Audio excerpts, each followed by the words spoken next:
Today's day 68. We're reading Psalm 110 and 111. I want to describe to you one of the most confusing concepts for me when I was young.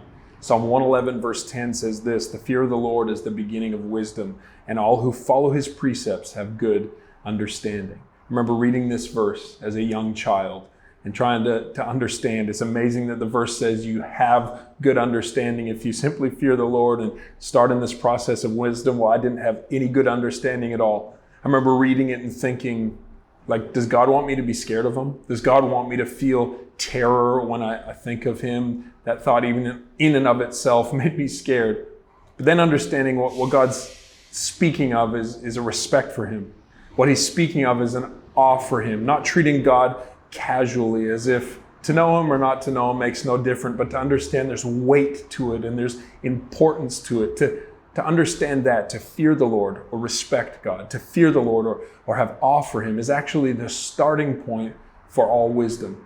You don't have to figure out the answers to everything in your world first. Start with this. Get that first layer of understanding in this, that only God ought to be feared, only God ought to be respected. And then from there, all other good wisdom follows. I don't know where you're at today. I don't know what your quest for wisdom looks like, but I want to encourage you and remind you, start with this. Start with your relationship with God. Start in a place where God is at the center, and then watch all understanding grow from there.